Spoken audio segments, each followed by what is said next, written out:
Assalamualaikum warahmatullahi wabarakatuh. Perkenalkan nama saya Asrianti, NIM 2022 52174. Saya dari SK. Saya akan menjelaskan tentang hasil analisa saya tentang Undang-Undang ITE dengan kasus penghinaan dan pencemaran nama baik.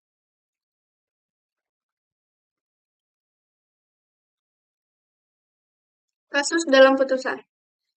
Pemohon Daniel FN Tangkilisan adalah seorang aktivis lingkungan yang pernah diproses pidana atas unggahan terkait isu lingkungan yang di Karimun Jawa.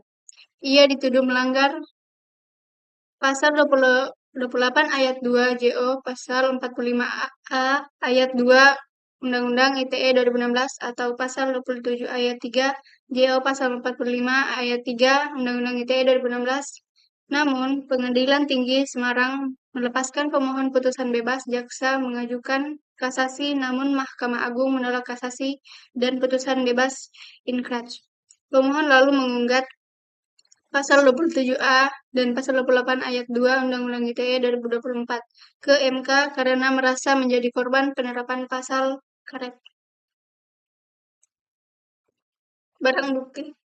Barang bukti yang disebut dalam putusan MK adalah video di Facebook yang diunggah oleh Daniel pada 12 November 2022, tercatat sebagai bukti P1E1.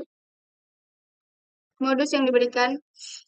Modus yang muncul dalam kasus pidana pemohon sebagaimana tergambar dalam putusan. Pemohon mengunggah video kritik terkait isu lingkungan dan Karimun Jawa. Unggahan tersebut dituduh sebagai penyebaran informasi yang menimbulkan kebencian, hate speech, atau pencemaran nama baik. Namun menurut ahli, unggahan tersebut tidak ditunjukkan pada individu tertentu, tidak bertujuan menimbulkan kebencian berdasarkan sara. Ahli menilai aparat penegak hukum salah menerapkan pasal, termasuk memaksakan pasal-pasal langganan ITE. Pasal-pasal yang dikaitkan Undang-Undang ITE dan JO. Pasal yang digunakan dalam kasus pidana pemohon disebut sebelum JR. Pasal 27 ayat 3 JO, Pasal 45 ayat 3 Undang-Undang ITE 19 atau 2016. Pasal 28 ayat 2 JO, Pasal 45A ayat 2 Undang-Undang ITE 19 atau 2016. Pasal yang diuji objek Judicial Review Pasal 27A JO, Pasal 45 ayat 4 Undang-Undang ITE 1 atau 2024 penghinaan atau pencemaran nama baik.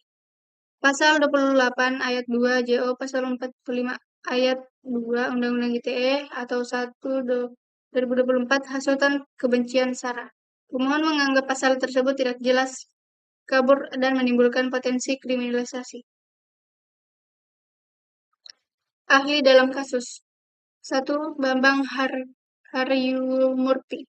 Wartawan senior menjelaskan sejarah dan bahaya pasal pencemaran nama baik di Undang-Undang ITE. 2. Eva Ajjani Sulfa, PhD, akademisi hukum pidana UI, menilai rumusan pasal harus memperbaiki kepastian hukum. 3.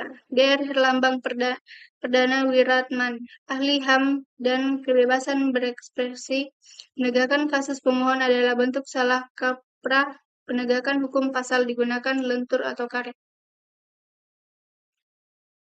Baik, terima kasih. Itulah sekian presentasi dari saya. Lebih dan kurangnya mohon dimaafkan. Saya akhiri dengan ucapan wabillahi taufiq wal hidayah. Wassalamualaikum warahmatullahi wabarakatuh.